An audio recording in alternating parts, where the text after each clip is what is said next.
In a couple of days, it'll be the 22nd anniversary of the United States release of the Sega Saturn.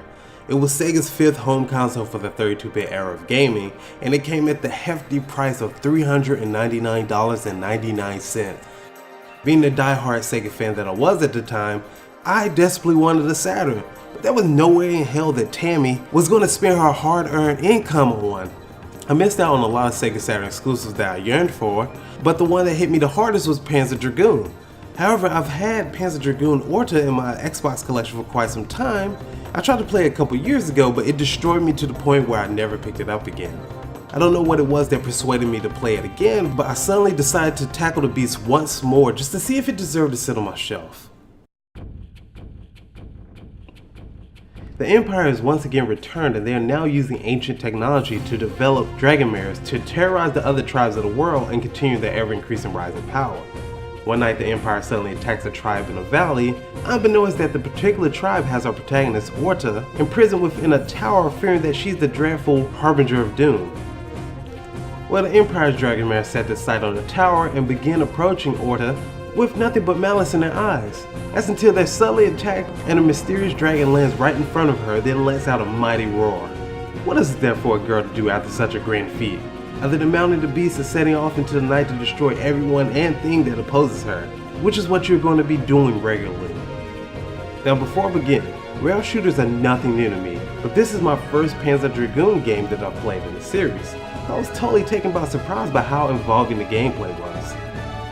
Just like any other rail shooter, you'll constantly traverse through various areas taking down the enemy, but the unique thing about the Panzer Dragoon series is that the battle happens all around you in a complete 360-degree fashion. I quickly learned that Panzer Dragoon Orta is a game about having a vigilant eye on your surroundings and knowing how to properly utilize your dragon for the situation at hand.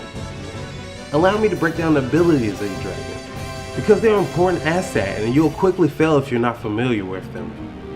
The dragon can morph into 3 different forms that cater to the various situations. The base wing form offers a solid balance of firepower, maneuverability, and you can lock on to a large number of enemies. Then there's the heavy wing form, which cannot lock on to as many enemies and sacrifices maneuverability for sheer power. And finally there's the glide wing form, which has the weakest firepower, but it's the most agile form and completely does away with the lock on ability in favor of a rapid fire auto targeting option. Not only that, but you can level up each form and your dragon's abilities will improve with each increased level.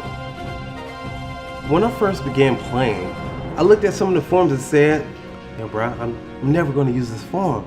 His firepower is way too weak. And of course I'm referring to the glide wing form. And after a few game overs and some angry outbursts, I quickly wised up and realized that every form has a purpose. That's one of the great aspects about Panzer Dragoon Orta. None of the dragon's abilities will overshadow another, and all of them will be tested, which also applies to the level design and boss battles. As you soar through this post-apocalyptic world, you'll be constantly confronted by not only onslaughts of enemies, but the environment will test your skill as well. One moment you'll be taking down an armored mid-boss with the biolasers of the heavy wing form, next you'll suddenly be destroying a huge fleet of dragon mares with your base wing form, and before you know it, you'll be immediately thrown into a cavern full of twists and turns while constantly dodging obstacles from the environment and enemy with the glide wing form. You have to know when to use the right form and exactly what to do in a given situation as quickly as possible, because if you don't, a game over can lead you to replaying the entire stage over again. This game is not for the faint of heart because the only checkpoint that you'll receive is if you reach that episode's boss. And let's just say that you do make it to the boss. You have to remember that they're also as involving as the stages. You'll find yourself gliding around the boss, dismantling it, figuring out which forms work against which attacks, and you will be constantly dying while doing all of this. Seriously, each boss starts out as a learning experience, then once you figure out its patterns, you'll conquer them, and the knowledge that you gain will make you a finer pilot. If you know me, then you probably know that I love difficult games that truly challenge me. You just get a sense of accomplishment once you make it through a game that will push you and make you fall flat on your face over and over.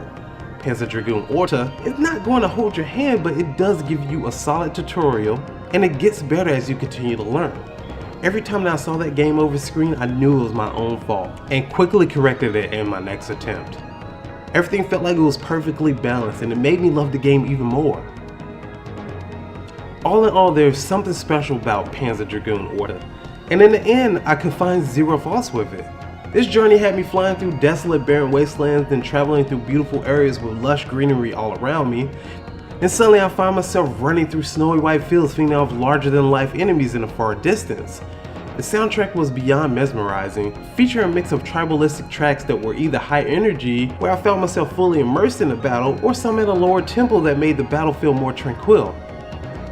In any case, each track suited each episode's setting perfectly, and it made me realize that everything worked so well in Panzer Dragoon Orta, and there was never a dull moment with this game.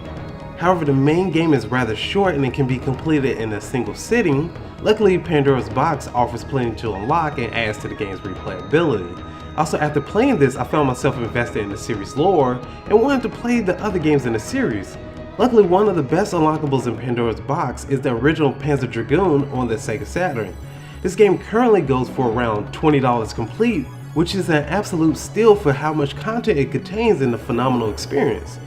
Nevertheless, it breaks my heart that this game either didn't get a lot of love or that its difficulty scared players away. Because if you enjoy rail shooters, then Panzer Dragoon Orta should be in your collection. There are no ifs, ands, or buts about that.